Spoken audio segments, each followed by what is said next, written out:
Ya, selamat sore teman-teman semua, teman-teman millennials.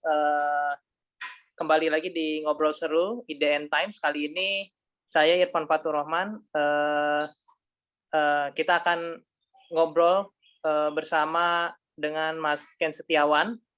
Jadi beliau ini adalah dikatakan ex anggota Negara Islam Indonesia ya, atau NII. Beliau terlibat waktu itu dari tahun 2000 hingga 2003, dan ia juga di apa ya, eh, eh, bisa dikategorikan sebagai perekrut yang handal waktu itu untuk merekrut anggota NII begitu. Nah, hari ini kita akan ngobrol bagaimana cara-cara NII dalam merekrut anggota-anggota baru, memperkenalkan dunia radikalis, kemudian membawa mungkin kebanyakan millennials ya, yang akhirnya termakan bujuk rayu dari rekruter NII. Nah, nanti kita akan membahas itu dan cerita tentang itu. Kemudian kita juga nanti akan membicarakan tentang apa sih hubungannya NII dengan Khilafatul Muslimin ini yang akhir-akhir ini ramai gitu. Setelah polisi menindak beberapa tersangka dari Khilafatul Muslimin. Dan ternyata Khilafatul Muslimin ini ada hubungannya dengan NII dan tidak lain tidak bukan, sama seperti judul dari obrolan kali ini, yaitu ternyata ini adalah ibu kandung dari kelompok teroris yang ada di Indonesia. Oke, Mas Ken, kita mulai. Siap. Ya, gimana Mas Ken kabarnya? Alhamdulillah sehat, Mas. Itu yang paling penting Sehat ya, saat Mas? ini. Iya. Ini lagi di Jakarta ya, Mas ya? Jakarta, Mas. Tadi dari UI, ini lagi menuju ke Jakarta Pusat. Iya. Mas Ken ini dari Lampung kan ya, Mas ya? Ya, saya domisili di Bandar Lampung, Mas. Oke. Oke, Mas Ken, kita masuk nih ke pembahasan tentang negara Islam Indonesia. Mas Ken ini kan saya sebut sebagai mantan anggota NII lah, begitu ya. Bisa diceritakan, Mas, seperti apa awal mula Mas bisa masuk ke NII ini dan akhirnya turut serta hingga menjadi rekruter gitu? Ya, kita dulu bersama kawan-kawan bergabung, yang jelas pertama karena kita belajar dengan guru yang salah. Awalnya kita merasa mendapatkan hidayah karena memang banyak materi-materi yang kita dapat itu belum pernah kita dapat sebelumnya. Jadi banyak materi-materi baru yang kita anggap, ya karena sugestinya menggunakan ayat-ayat ya, menggunakan kitab suci. Jadi kita menganggap bahwa itu sebuah hal yang unik, apalagi saya terpapar ini pertama kali ke Jakarta. Saya melihat kawan-kawan di Jakarta orang sibuk dengan pekerjaan, tapi masih mau membuka kitab suci, mau mengkaji kitab suci. Jadi ini saya anggap sebagai nilai yang bagus. Nah, saya berdialog dan berdebat sama mereka, dan fatalnya saya kalah dalam argumentasi, sehingga saya ya mengikuti penasaran, cobalah gitu kan. Tapi karena rasa penasaran ini yang akhirnya ya kebablasan ke sana. Karena ya semua mengatakan hal yang sama, ini bicara tentang konsep, ini agama, bahwa selama ini ternyata kitab suci Quran ini hanya kita baca, padahal Quran ini adalah sebuah peraturan berbangsa dan bernegara. Dan mereka menggunakan konsep bahwa negara ini saat ini itu tidak menggunakan konsep agama, bahwa sekarang yang diadopsi adalah buatan manusia, KUHP, Pancasila, itu berlawanan dengan konsep agama itu sendiri. Jadi dibenturkan antara agama dan negara, sehingga ya kita berusaha untuk dibuat sebenci-bencinya kepada pemerintah, sehingga ya kita akhirnya tertarik, sehingga kita bisa mengikuti kajian-kajian mereka begitu. Ya, waktu itu proses itu di tahun 2000 ya, Mas? Ya, tahun 2000 sampai 2003. 2000 sampai 2003. Ya. Waktu itu Mas datang sebagai apa, Mas, ke Jakarta?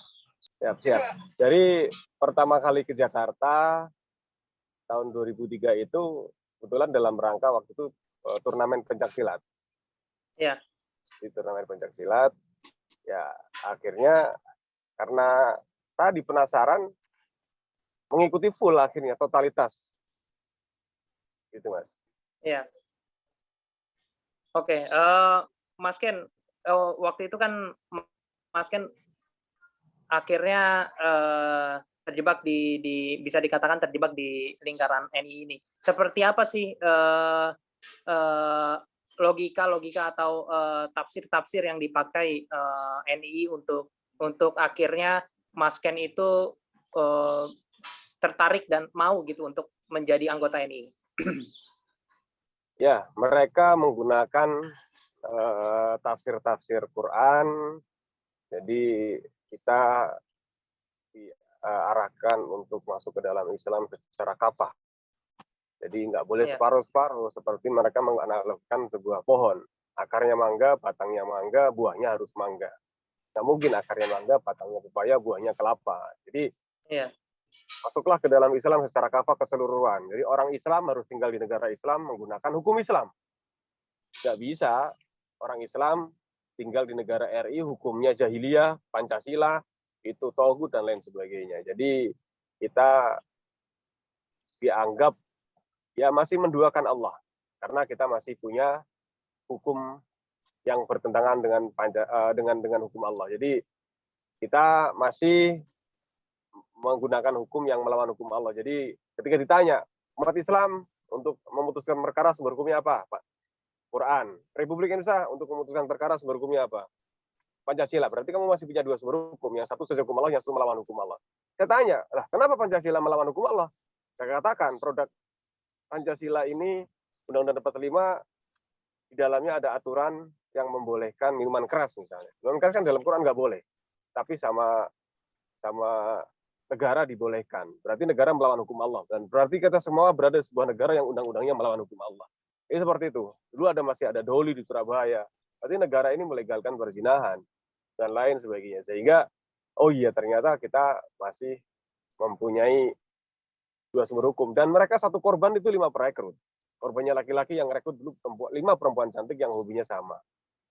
Jadi mereka menggunakan pengkondisian begini. Jadi satu korban 5 perekrut itu seperti satu orang menjual kucing anggora. Ketemu dengan 5 orang yang pengen beli nggak punya dana. Disetting bahwa ini adalah anjing. Jadi orang pertama bertanya, hei anjingnya bagus ya? Bukan, ini kucing. Orang kedua bertanya lagi, berapa harga anjingnya? Dia menjawab, ini kucing bukan anjing. Orang ketiga, keempat, kelima mengatakan semua adalah ini anjing. Akhirnya orang yang meyakini bahwa faktanya ini adalah kucing, tapi karena semua orang mengatakan bahwa ini adalah anjing, akhirnya ragu. Ternyata semua orang mengatakan jangan-jangan ini anjing, karena semua orang mengatakan ini adalah anjing. Nah itu yang terjadi juga, sehingga ya terpatahkan argumentasi yang awalnya fakta bahwa ini adalah kucing, tapi karena semua orang mengatakan ini anjing, kucing jadi anjing. Padahal fakta yang terjadi adalah bahwa ini hoax yang diulang terus-menerus akan tersugesti menjadi sebuah kebenaran. Nah ini yang terjadi. Jadi mereka meyakinkan semua orang bicara tentang ayat-ayat, akhirnya ya kita terbawa sama mereka. Itu yang terjadi. Dan mereka mengatakan bahwa orang berislam itu pertamanya adalah meninggalkan berhala. Berhalanya yang di sini tadi adalah Garuda Pancasila. Pancasila dianggap bahwa ini produk manusia. Dan untuk meyakinkan kita benci kepada Pancasila, kita menggunakan ayat. Jadi diyakinkan dengan ayat, ada namanya surat Al-Baqarah, namanya surat Tauhid di sini. Jadi kita sebelum melakukan hal-hal yang dalam Islam, kita harus meyakini bahwa surat Al-Baqarah ini. Bahwa dalam surat Al-Baqarah ada cerita, Nabi Muhammad mendapatkan wahyu akan disampaikan kepada umatnya, supaya umatnya memotong sapi betina. Umatnya bingung, wahai Nabi Musa, sapi yang seperti apa yang harus kami potong? Dan Nabi Musa jelaskan, sapi yang warnanya kuning, tidak tua dan tidak muda, belum pernah membajak tanah dan sedap dipandang. Nah, ternyata mereka menyamakan ciri-ciri dalam sapi betina surat Al-Baqarah itu seperti Pancasila sama, warnanya kuning, tua dan tidak muda. Berarti harus dipotong, harus diganti. Dan ini menjadi rekomendasi bahwa untuk menjadi orang yang beriman harus telak mengingkari dan meninggalkan Pancasila. Lalu apakah orang sudah beriman akan dijamin masuk surga? Belum. Ternyata belum bisa menegakkan hukum Islam. Yang kedua adalah hijrah. Jadi setelah iman, hijrah. Jadi mereka menggunakan ayat ya ayyuhalladzina amanu wa hajaru wajahatu. Iman, hijrah. Nah, mereka untuk meyakinkan korban supaya dia mau hijrah dari RI ke NII misalnya, pindah tempat, pindah negara, mereka menggunakan kisah Nabi Muhammad dari Mekah ke Madinah. Dari Mekah, Nabi Muhammad mendapatkan perintah untuk hijrah ke Yasrib atau sekarang dikenal kota Madinah, tapi ada salah satu umatnya yang tidak mau hijrah. Alasannya, wahai Nabi, rumahku, bahasa Indonesianya, rumahku di Mekah, bisnisku, keluargaku semua di Mekah. Kalau ke Yasrib mau makan apa? Nah, orang ini nggak mau hijrah. Nah, ketika Nabi Muhammad hijrah ke Yasrib, terjadi peperangan di Mekah, orang ini meninggal. Dan diabadikan dalam sebuah kisah di Al-Quran, orang yang beriman rajin ibadah ini masuk neraka jahanam. Jadi, malaikat bertanya kepada orang ini yang beriman, rajin ibadah, namun masuk neraka jahanam. Malaikat bertanya, dalam keadaan bagaimana kamu meninggal? Wahai malaikat, orang ini menjawab, kami adalah orang-orang yang tertindas di negeri Mekah. Lalu malaikat bertanya, kenapa tidak mau hijrah? Bumi Allah kan luas. Kamu dapat hijrah ke sana, dan ditekankan dalam surat ini, orang-orang ini adalah tempatnya neraka jahanam, dan jahanam seburuk-buruknya tempat kembali. Jadi kita ditakut-takutin dengan ayat. Ya. Jadi akhirnya mengikuti proses hijrah, perpindahan kewarganegaraan, nanti ada lafal, diucapkan bersama-sama, misalnya di satu forum 20 orang, saya menyatakan menanggalkan Secara kewarganegaraan. logika dan tafsirnya mereka masuk akal. Karena ada landasan ayatnya. Begitu, Mas. Jadi ada landasan ayatnya sehingga, oh iya ternyata ada ceritanya. Jadi kita harus mengikuti hijrah. Lalu ketika sudah beriman dan sudah berhijrah, apakah kita sudah masuk surga? Belum. Kalau belum bisa menegakkan hukum Islam, yang ketiga adalah jihad. Jihad adalah dengan bersungguh-sungguh, dengan totalitas, memberikan semua yang kita miliki, bahkan yang kita cintai. Jadi nanti ada pergantian nama, jadi nanti ada baiat sumpah setia, sehingga ya kita punya fokus, sehingga kita akan meninggalkan keluarga, meninggalkan sekolah, lingkungan kerja, termasuk kuliah, karena aktif di sana. Jadi aneh di sana, dan kita di sana nggak boleh bertanya.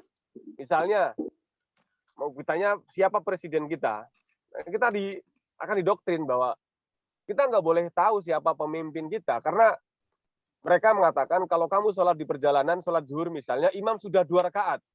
Kamu sudah ketinggalan 2 rakaat. Apa yang kamu lakukan? Tanya imamnya atau menjadi mau masbuk? Sudah, kita menjadi mau masbuk. Ya sudah, kamu kan menjadi jamaah belakangan, jadilah makmum yang baik. Jangan tanya siapa imamnya. Nanti kalau imam sholatnya sudah selesai, kamu bakal tahu siapa imamnya. Begitu. Iya.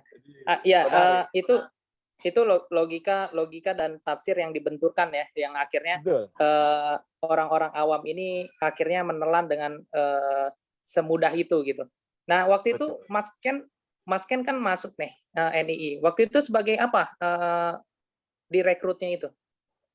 Waktu itu awal sebagai jamaah, dan di sana nanti ada namanya pelatihan ke aparat, ada irsad gitu kan, menjadi jamaah lah. Dan di sana ada tim namanya tim maliyah, ada tim hujumah. Tim maliyah itu tim pencari dana, tim hujumah tim rekrut gitu.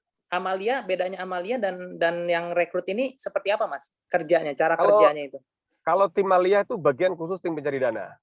Jadi bagaimana memaksimalkan dalam pencarian dana. Dulu ada namanya, mungkin pernah dengar, perampokan versi pembantu rumah tangga. Jadi nyaruh jadi pembantu, nggak usah seminggu 1 bulan, 1 hari majikan pergi, anak sekolah kita ambil semua hartanya.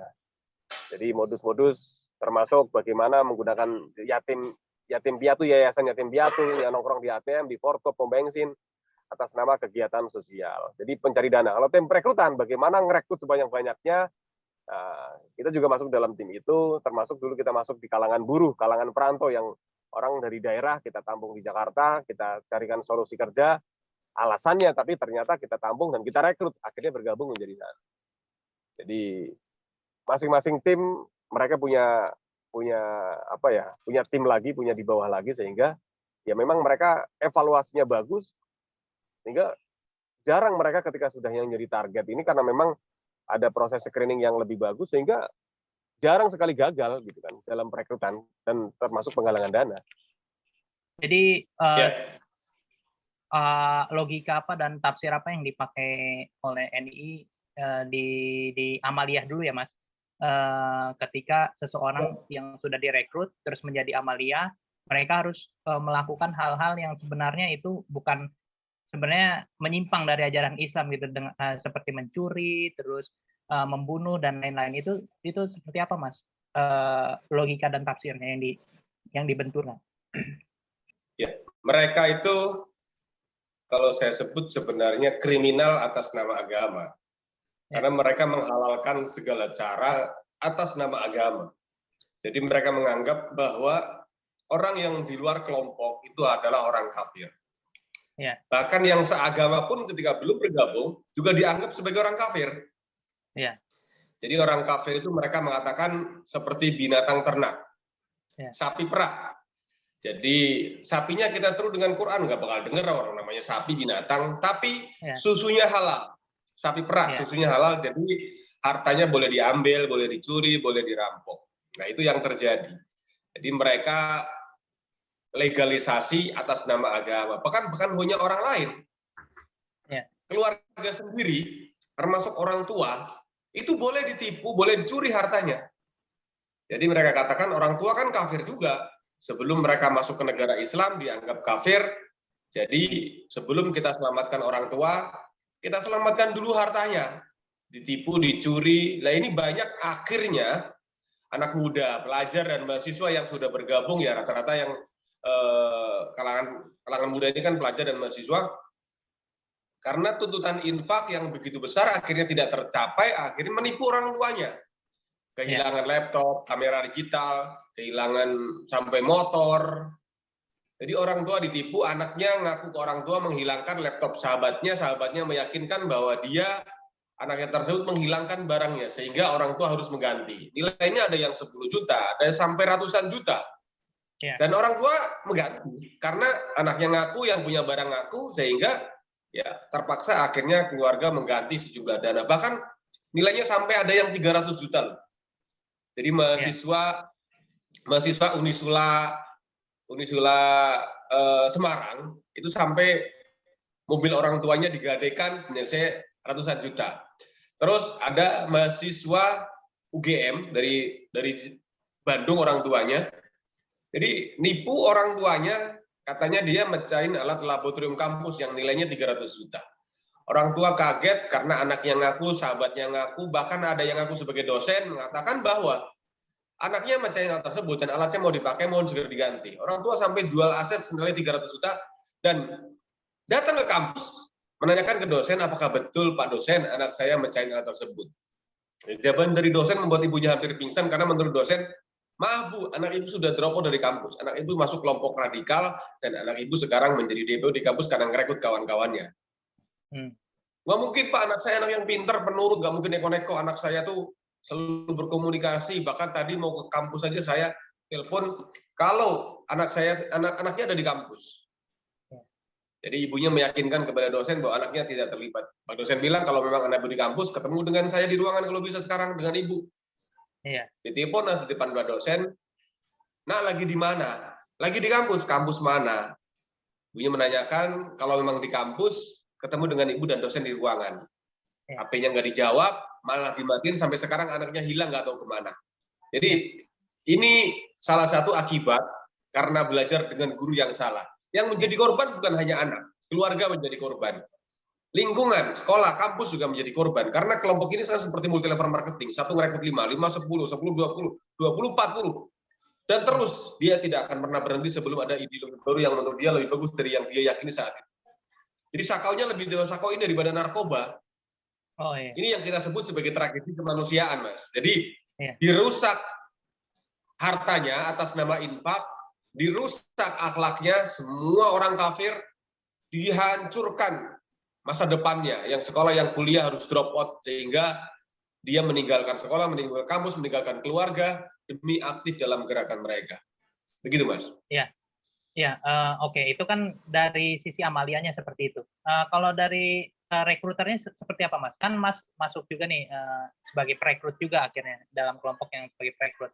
Apa yang Mas pakai, logika apa dan tafsir apa yang dipakai gitu untuk merekrut orang-orang?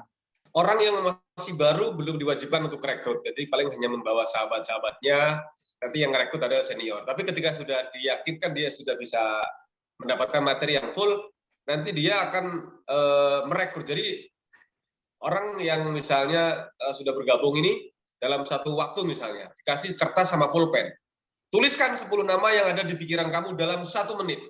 10 nama, 1, 2, gitu, sampai 10, pastikan yang ditulis adalah orang-orang terdekat, teman, keluarga, ya orang-orang di lingkungan kita. Mana yang cerewet, mana yang pendiam, mana yang pinter, mana yang berprestasi. Semuanya nanti akan kita rekrut, tapi yang didahulukan biasanya anak yang pinter, pendiam, karena orang yang pendiam ini kan ketika mendapatkan materi-materi tidak sampaikan kemana-mana. Jadi nanti pelaksanaannya teknisnya tadi menggunakan satu korban 5 perekrut itu. Jadi ngerekrutnya tidak di tempat ibadah, di taman, di kafe yang orang tidak curiga, menggunakan ya pola-pola pertemanan. Dan untuk yang kalangan perantau kita menggunakan pendekatan-pendekatan solidaritas perantau. Sama-sama orang Jawa misalnya, nanti kita ngobrol dengan bahasa Jawa, sok kenal. Orang di mana, Mas? Orang Semarang. Wah, saya juga pernah lama di Semarang. Akhirnya merasa dekat secara psikologi, akhirnya mengatakan bahwa Jakarta keras, Mas, gitu kan. Kontrakan mahal, biaya makan kalau belum kerja nanti susah. Udah tinggal di rumahku saja, nggak usah mikirin kontrakan, nggak usah mikirin makan. Udah ditampung di rumah. Lama kelamaan kita rekrut, ya akhirnya dia nggak kerja, akhirnya bergabung dalam kelompok kita. Jadi memang solidaritas antar perantau, kan mereka tinggal di pinggiran Jakarta ya, dari Bekasi, Cikarang, Karawang, itu sangat mudah. Dan ini satu-satunya kelompok yang sampai sekarang belum disentuh oleh pemerintah. Kalau pelajar dan mahasiswa kan ketahuan, pulang sore tiba-tiba pulang malam karena kegiatannya intensnya. Yang biasa pembayaran tepat minta duit ketahuan. Nah kalau kalangan perantau tinggal di kos-kosan, di kontrakan, mau nggak pulang sehari, mau nggak pulang seminggu, sebulan nggak ada yang nyari. Paling yang nyari yang punya kontrakan. Nah ini menurut saya juga pemerintah perlu melihat bahwa kalangan perantau ini sangat berpotensi untuk bergabung dalam kelompok radikal karena mereka tidak ada yang memonitor, tinggal ya sifatnya sendirian kadang kan. Ya, ketika paling pulang ke kampung 1 tahun sekali, kalau nggak pulang pun orang tua masih mentolerir, belum ada ongkos lah atau mungkin belum berhasil, jadi orang keluarga pun akhirnya memahami. Ada yang sampai 5 tahun nggak pulang, pulang malah ke rumah nanya warisan, mana harta warisan, dijual buat infak juga, ada yang sampai sebegitu. Begitu, Mas. Oke, Mas. Terkait pola rekrutnya kita udah tangkap, Mas. Sekarang kalau bicara soal negara Islam Indonesia sendiri yang katanya sebagai ibu kandung dari kelompok teroris yang ada di Indonesia, itu seperti apa, Mas, kaitannya? Ya, kita sebut bahwa hampir semua kelompok teroris ibu kandungnya NI. Kita sebut NI karena ya NI sebagai dasar. Mereka semua mengidolakan sosok namanya Sekar Maji Marijan Kartosoewiryo. Jadi 1949 diproklamasikan Kartosoewiryo walaupun 1962 sudah selesai ketika Kartosoewiryo dieksekusi. Nah, ketika Kartosoewiryo sudah dieksekusi, memang sebagian panglima, pemimpin NI kembali ke NKRI. Namun sebagian juga masih meneruskan perjuangannya. Terpecah belah menjadi 2, ada 9 komandemen wilayah. NI KW1 sampai KW9. Yang paling eksis adalah KW2 dan KW9. KW2 itu yang dipimpin oleh Abu Bakar Basir dan Abdullah Sungkar. Ya, mereka pindah wilayah Malaysia ke Afgan, ganti baju namanya JI, Jamaah Islamiyah. Baiatnya NI juga.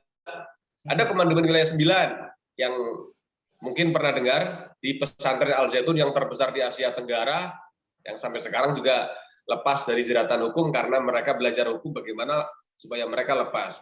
Terus ada kelompok NI yang sekarang metamorfosis jadi Khilafatul Muslimin. NI juga, tokohnya juga menjadi pelaku bom Borobudur, Abdul Qadir Hasan Baroja. Jadi NI itu seperti akpolnya. Jadi mereka itu belajar dari NI, didikan, sebenarnya punya kebencian. Akhirnya ketika bicara perang, kok nggak perang-perang? dibumbuinlah sama kelompok namanya Salafi Wahabi.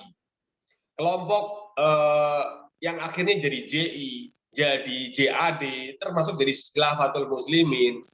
Dan ada satu kelompok yang perkawinan antara NI dan Ikhwanul Muslimin. Kalau dengan Salafi Wahabi jadinya ada JI, ada JAD, ada Khilafatul Muslimin. Kalau ketemu dengan Ikhwanul Muslimin, jadinya namanya dulu ada salah satu komandemen Panglima Militer NI namanya Danu Muhammad Hasan, ditangkap aparat, anaknya nggak mau ditangkap, disekolahkan di Mesir, namanya Hilmi Aminuddin. Nah, balik ke Indonesia, di sana ketemu dengan Ikhwanul Muslimin, balik ke Indonesia bikin namanya IMI, Ikhwanul Muslimin Indonesia, lalu bikin namanya Partai Keadilan, dan sekarang menjadi Partai Keadilan Sejahtera, yaitu adalah, kalau saya sebut ini perkawinan antara NI dan Ikhwanul Muslimin, sekarang menjadi partai yang memang secara jelas gamblang mengkampanyekan bahwa kita harus menggunakan hukum Islam, dan dia masuk parlemen. Ada yang transnasional, Hizbut Tahrir, itu juga masuk ke Indonesia. Dan namanya ini kan memang bukan gerakan keagamaan, gerakan politik. Ya, kita lihat antara Khilafatul Muslimin dan HTI itu kan walaupun secara pemikiran agak berbeda, Khilafatul Muslimin lanjutan dari NII, lokal. Hizbut Tahrir memang transnasional. Tapi namanya gerakan politik kan tidak ada mustahil namanya teman abadi. Ternyata beberapa waktu yang lalu pimpinan mereka foto bersama. Artinya mereka punya kesepakatan walaupun dalam konsep khalifah atau Amirul Mukminin mereka berbeda. Kalau Khilafatul Muslimin sudah punya khalifah di Indonesia yaitu Abdul Qadir Baraja. Jadi itu yang terjadi, Mas. Kita sebut saja kelompok-kelompok tadi ini kelompok-kelompok yang anti Pancasila begitu ya. Nah, sebagai mantan teroris dan akhirnya sekarang menjadi orang yang dan tanda kutip penyembuh dari orang-orang yang sakit gitu. Melihat hal-hal seperti ini sebenarnya apa yang kurang di negara kita ini secara regulasi dan lain-lain? Kalau saya melihat ini seperti kita memetik buah mangga misalnya. Buahnya kita petik, Mas, tapi akarnya nggak dicabut. Maka setiap musim mangga itu akan berbuah. Ya. Jadi pemberantasan terorisme di Indonesia, saya mengibaratkannya itu. Saat ini yang bisa ditindak oleh Densus 88 itu hanya orang-orang yang sudah melakukan tindakan teror. Buahnya yang sudah berafiliasi dengan jaringan terorisme. Sementara ketika berbicara paham, berbicara pemikiran, nggak bisa sih ditangkap. Seperti Khilafatul Muslimin kemarin kan, ini kan juga sebenarnya terafiliasi, tapi karena ketika saat ini tidak melakukan teror, tidak bisa ditindak dengan teror atau dengan pasal makar. Paling pasalnya Undang-Undang ITE, masalah bohong, berita bohong, terus kegaduhan. Lah ini yang terjadi. Ketika ditindak seperti Hizbut Tahrir, FPI, ini kan yang ditindak organisasinya. Orangnya masih ada, ganti nama mereka masih bisa menyebarkannya. Jadi simpelnya tadi, ada kita metik buah tapi akarnya nggak dicabut dalam satu pohon, maka pohon itu setiap musim akan berbuah. Begitu, Mas. Artinya Undang-Undang Perlindungan Pancasila ini perlu ada ya? Ya, saya rasa perlu. Karena kalau bicara adil, komunisme kan sudah dilarang. Jangankan mau berontak. Sampean pakai kaos gambar komunis, PKI, itu bisa ditangkap. Nah, sekarang yang faktual hari ini kan radikalisme yang mengatasnamakan agama, khilafaisme, wahabisme. Ini fakta loh, di depan mata dan kita nggak bisa nindak. Mereka selalu berbicara kebebasan berpendapat, demokrasi. Jadi kalau negara tidak memberikan undang-undang perlindungan terhadap Pancasila, kita pengen ada sebuah regulasi yang melarang semua paham yang bertentangan dengan ideologi Pancasila. Karena Pancasila hari ini, kalau saya bilang sudah finish kok. Bukan final. Kalau final itu seperti timnas kita, diadu ternyata kemarin belum menang. Jadi finish, Pancasila sebagai alat kesepakatan. Pancasila bukanlah wahyu ilahi, namun di dalam Pancasila itu tidak ada satupun yang bertentangan dengan agama. Sudah dan dirumuskan juga oleh para ulama. Jadi nggak perlu dipertentangkan kembali. Jadi ketika mereka masih punya peluang, belum ada regulasi yang menindak, mereka akan terus berjalan. Dan masyarakat kita saat ini menurut saya tidak merasa ada ancaman. Mereka tidak dianggap sebagai ancaman. Sedangkan kelompok tadi yang radikalisme yang mengatasnamakan agama menganggap masyarakat yang lain sebagai musuh bersama. Nah, kita tidak menganggap mereka sebagai ancaman, ya itu kan kita kalah jauh kalau ibarat lari. Nah, itu yang terjadi. Oke, kalau soal kelompok Khilafatul Muslimin ini sendiri, Mas, Masnya melihat seperti apa nilai-nilai yang dianut atau yang akhirnya diestafetkan dari NII ke Khilafatul Muslimin ini? Ya, Khilafatul Muslimin kita sebut sebagai neo NII. Dan ajaran-ajarannya di sana pun masih diaplikasikan di Khilafatul Muslimin, ajaran-ajaran NII. Jadi NII yang dulu kan gerakan bawah tanah, setelah 97-98 mereka eksis, mereka mengatakan ini Fajar Siddiq, saatnya nongol di bawah permukaan. Nggak usah gerakan bawah tanah lagi lewat organisasi. Dan mereka tahu di negara kita kan ada aturan, boleh terdaftar, boleh tidak. Dan mereka mengambil opsi tidak terdaftar SKT-nya. Mereka pasang pelang di mana-mana walaupun sekarang sudah diturunkan. Artinya ini gerakan yang mencari pasar lebih baru, lebih luas, yang tadinya hanya negara Islam di tingkat nasional, mereka bikin khalifah di tingkat internasional. Seluruh dunia mau menyatukan umat Islam sedunia, dipimpin oleh satu khalifah, yaitu Abdul Qadir Baraja. Nah, gerakan-gerakan mereka ini sebenarnya juga mengadopsi konsep NII, rububiyah, mulkiyah, uluhiyah, bahwa masuklah ke dalam Islam secara kafah. Orang Islam tinggal di negara Islam menggunakan hukum Islam yang dipimpin oleh, ya mereka nggak bisa hidup di negara kita katanya demokrasi haram. Ini semuanya buatan manusia, jadi nggak boleh ditaati. Mereka harus taat kepada satu pimpinan, yaitu khalifah. Dan mereka juga konsep kriminal ini dilakukan karena banyak laporan ke kami juga masyarakat yang bertetangga dengan mereka. Walaupun mungkin yang ketahuan baru sifatnya kecil ya. Misalnya ada punya mangga, punya pisang, punya singkong, main ambil aja. Katanya orang kafir nggak boleh diambil. Nah, pola-pola seperti ini mereka lakukan. Dan perbedaannya dengan kelompok NI, kalau NI kan dasarnya yang disasar ada anak-anak muda. Kalau Khilafatul Muslimin orang-orang yang sudah berkeluarga. Jadi ketika orang sudah berkeluarga dinyatakan bahwa ikatannya lebih kuat. Kalau yang direkrut suaminya, anaknya dan istrinya pasti ikut kan. Jadi mereka sistem usroh. Minggu ini di rumah si A, minggu ini di rumah si B, dan mereka seperti multi level marketing juga. Nanti ngajak keluarga yang lain. Sehingga tidak begitu ketara dari masjid ke masjid, bekam gratis, jual herbal. Jadi kelihatannya biasa walaupun mereka berkembang pesat, punya sekolah, punya kampus, punya pesantren, punya kampung khilafah, bahkan mereka mau bikin rumah sakit. Nah, ini kan sebenarnya luar biasa. Maka kita juga mengapresiasi Polda Metro Jaya dalam hal ini menindak, walaupun sebenarnya wilayah hukumnya itu kemarin adalah wilayah hukum di Lampung. Oke Mas. Ini akhirnya kita jelas nih bagaimana pola rekrut dan bagaimana estafet dari NII ini ke Khilafatul Muslimin. Nah, kita kembali lagi Mas ke cerita Mas awal sebagai mantan teroris NII, mantan NII lah begitu. Nah, bagaimana Mas titik balik yang akhirnya menyadarkan Mas untuk kembali dan kemudian sekarang Mas menjadi pendiri dari Crisis Center NII Crisis Center? Yang jelas banyak sekali hal yang bertentangan dengan agama, melakukan kriminal atas nama agama, melakukan hal-hal yang dilarang oleh agama, dan dulu kan kita nggak boleh cerita keluar, kalau punya masalah hanya boleh cerita ke dalam, dan alhamdulillah ada kawan saya yang keluar. Kawan saya yang keluar mengatakan bahwa kita harus kritis, ini ada yang salah. Baru kita dialog, diberikan fakta-fakta bahwa ini memang banyak sekali hal yang bertentangan dengan agama. Dipertemukan dengan para mantan-mantan alumni Afghanistan, dengan mantan teroris yang lain, bahwa yang kita lakukan salah. Udahlah, nggak usah ngurus negara, urus dirimu. Ini kamu kalau urus dirimu, ini bisa ngurus keluarga kamu. Terus dipahamkan tentang Pancasila. Pancasila bukanlah tauhid, Pancasila bukanlah berhala. Pancasila itu seperti Piagam Madinah.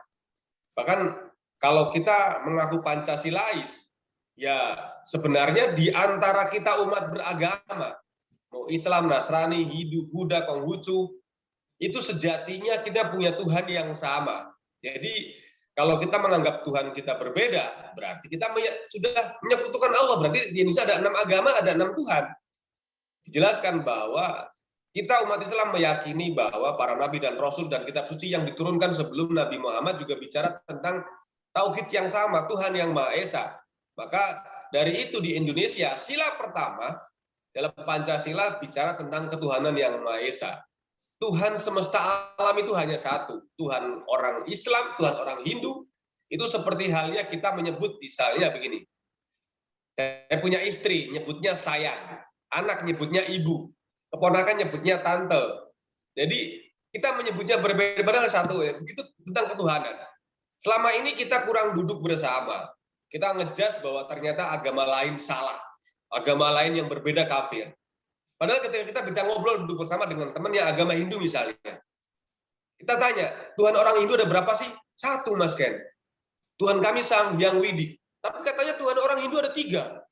Brahma, Siwa, Wisnu. Mas Ken, Tuhan kami satu, Sang Hyang Widi, Tuhan yang Maha Esa. Yang 3 itu adalah sifat Tuhan. Kalau di Islam namanya Asmaul Husna. Kami juga percaya ada makhluk yang diturunkan oleh Allah. Kalau di Islam namanya Nabi Muhammad yang menyampaikan. Di Hindu juga ada. Kami juga percaya ada namanya malaikat. Di Islam ada namanya malaikat Jibril, masalah Mikael. Di kami ada dewa-dewa. Kami juga ada kitab suci. Di Quran, di Islam namanya Quran. Di kami namanya Weda. Kami percaya dengan takdir. Tidak ada yang kebetulan. Semua diatur sama Allah. Oleh Tuhan. Percaya dengan hari. Dia sudah percaya rukun iman. Begitu juga teman-teman yang di agama Kristen misalnya. Saya tanya, Tuhan orang Kristen sebenarnya ada berapa sih? Kok yang menurut masyarakat yakini Tuhan orang Kristen ada 3. Tuhan Bapa, Tuhan Anak, Roh Kudus. Mas Ken, Tuhan kami satu. Tuhan yang Maha Esa. Tuhan Allah. Yang 3 itu pribadi tentang Tuhan. Tuhan Bapa, Tuhan Anak, Tuhan Roh. Seperti halnya pribadi tentang dalam Islam Asmaul Husna. Jadi Tuhan kami ya sama dengan Tuhan Mas Ken. Bahwa Yesus misalnya dianggap juga seperti Nabi Muhammad yang menyampaikan risalah karena mendapatkan mukjizat, mendapatkan kelebihan yang diberikan sama Allah, sehingga ya seperti kita mengagungkan, kalau umat Islam mengagungkan Nabi Muhammad. Jadi sebenarnya di antara kita tidak ada persoalan. Jadi dalam Pancasila sila pertama saja sudah jelas ketuhanan yang Maha Esa disempurnakan dengan Bhinneka Tunggal Ika. Walaupun kita beda agama, beda suku ras, tapi Tuhan kita satu, bukan kita bersatu. Ya. Jadi kalau bicara tentang agama, memang kita nggak boleh mencampur adukan. Agama itu memang berbeda. Syariat kita yang kita terima memang berbeda. Jadi nggak boleh disama-samakan. Tapi bicara tentang ketuhanan, Tuhan kita satu, yang menciptakan saya, Mas Irfan, yang menciptakan orang Hindu, Konghucu, Buddha, Nasrani, Tuhannya satu di dunia, di Tuhan semesta alam. Nah, ini yang membuat kita harusnya berpikir, kenapa kita memikir berbeda? Urusan ibadah kan dengan Tuhan. Yang penting bagaimana urusan dengan manusia, kita harus interaksi, kita harus berkomunikasi, interaksi, hidup berdampingan, seperti pelangi menjadi indah. Nah, ini yang sebenarnya perlu kita jelaskan kepada masyarakat bahwa kita memang jangan membeda-bedakan yang sama. Tuhan kita sama, ya sudah, masing-masing boleh menyebutnya dengan nama beda. Tapi jangan menyamakan agama. Jangan, agama memang punya syariat. Jadi saya menganalogikan agama itu simpel. Ketika ketemu dengan para senior-senior, agama itu sama saja kita berkomunikasi lewat HP. Yeah. HP dari pertama kali muncul, baik yang tulat-tulit maupun yang Android atau yang iPhone itu fungsinya sama, buat nelpon. Lah, masing-masing ada kekurangan, masing-masing ada kelebihan. Tapi fungsi utama adalah untuk nelpon. Yang tulat-tulit karena fiturnya sedikit, baterainya awet, nggak dicas seminggu pun nggak habis. Jadi masih tetap on, masih bisa berkomunikasi. Lah yang Android memang fiturnya lengkap, ada WhatsApp, ada email, ada browsing, medsos lengkap. Cuman jangan salah, yang lengkap itu karena fiturnya banyak, baterainya cepat habis. Karena akses tanpa batas, rentan dengan virus. Lah, ini yang juga harus kita evaluasi. Jadi saya menggambarkan bahwa agama yang sebelum Islam itu sama, seperti HP yang tulat-tulit, berkomunikasi sama. Lah, ini yang saya menjadi tantangan kita umat Islam. Kita seperti handphone yang lengkap fiturnya, dikatakan dalam Islam itu sempurna. Cuman jangan salah, kalau nggak kita cas, baterainya cepat habis. Kalau nggak kita scanning virus, banyak virus, ya, virus radikalisme, virus terorisme. Dan radikalisme kan sebenarnya tidak bicara hanya Islam. radikalisme itu akan besar di sebuah negara yang mayoritas, dan kebetulan di Indonesia mayoritas agama Islam. Coba kita lihat di India yang mayoritas agamanya Hindu. Yang teroris, yang radikal, orang yang KTP-nya apa? Beragama Hindu. Tapi kita bukan menyalahkan agamanya. Oknum yang beragama Hindu. Coba kita lihat di New Zealand. Yang mesti ditembak. Yang radikal siapa? Oknum yang beragama Kristen. Lah kebetulan di Indonesia mayoritas agamanya Islam. Jadi seolah-olah teroris, radikalisme identik. Padahal mereka tidak mewakili agama apapun. Karena sejatinya radikalisme dan terorisme mereka bukan agamawan. Mereka, saya bilang, pemberontak yang berbalut agama. Jadi mereka tidak mewakili agama, mereka musuh agama dan musuh negara. Itu yang terjadi. Makanya kita begitu memahami Pancasila, ternyata begitu kita sudah mengaplikasikan sila pertama, Tuhan Yang Maha Esa, Tuhan kita sama, ya sudah kita bicara, nggak usah ikut campur agama lain, mari kita saling mendukung. Bahkan kalau kita ingat kisah Nabi, yang membangun tempat ibadah, boleh dibantu dan jangan jadikan utang. Akhirnya kita melihat, oh iya ternyata Nabi saja juga berniaga, berkomunikasi, bermasyarakat dengan yang beda agama. Jadi mari kita hidup berdampingan, urusan masalah ibadah, urusan masing-masing. Jadi ketika kita sudah bisa berdamai dengan diri kita, maka kita bisa berdamai dengan orang lain, maka muncullah sila kedua, kemanusiaan yang adil dan beradab. Kita bisa memanusiakan manusia. Bagaimana kita bisa memanusiakan manusia kalau diri kita sudah belum bisa berdamai? Kalau sudah bisa memanusiakan manusia, kita punya adab, kita punya akhlak, baru yang ketiga yang yaitu persatuan Indonesia. Kita bisa bersatu. Lalu ketika ada masalah, sila keempat, musyawarah mufakat. Ketika sudah ada masalah, terjadi musyawarah, maka yang kelima muncul keadilan sosial bagi seluruh rakyat Indonesia. Jadi kalau setiap warga negara memahami Pancasila, dimulai dari sila pertama memahami, saya rasa Indonesia aman dan damai. Nah masalahnya banyak hari ini yang kita sebut sebagai OTG, Mas. Terpapar tapi tidak tanpa gejala.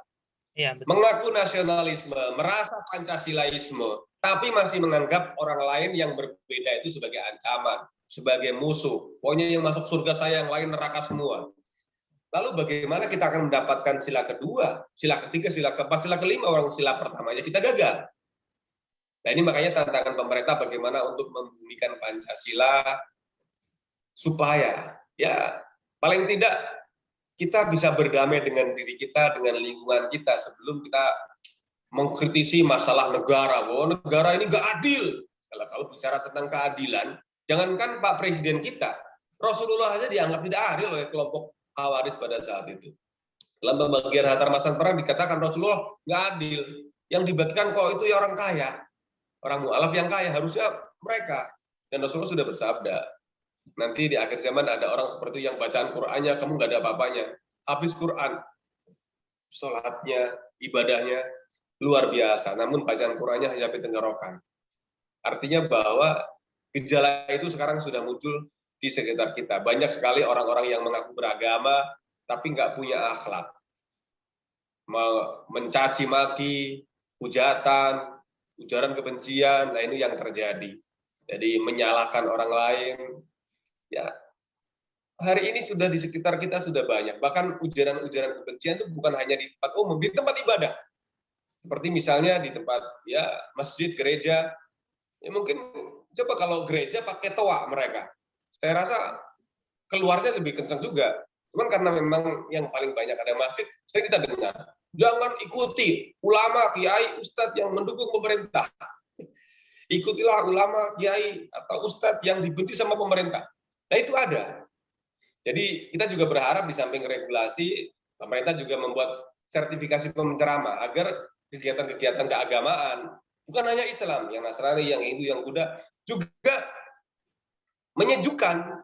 Karena kalau ujaran kebencian masuk lewat tempat ibadah, oleh tokoh agama yang menyampaikan, dianggap benar, nah ini kan bahaya. Jadi supaya paling enggak masyarakat teredukasi. Kita kadang di rumah sudah punya masalah, di tempat pekerjaan punya masalah, datang ke tempat ibadah pengen tenang, tapi kadang-kadang kok mendapatkan Provokasi. ceramah yang seperti itu. Ya. Dan ya mereka kalau dikritisi, nggak boleh begitu, kamu anti-Islam lah, kamu komunis lah, dan segala macam.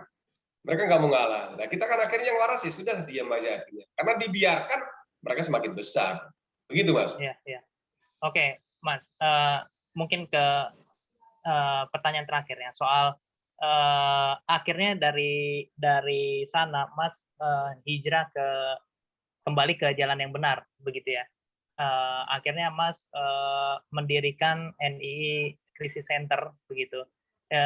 Boleh diceritakan, Mas, Crisis Center ini sejak kapan berdiri dan sampai saat ini berapa orang yang telah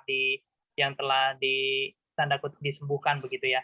Dan seperti apa sih, Mas, metode yang dipakai oleh NII kepada mereka-mereka yang sakit atau terpapar paham radikalis?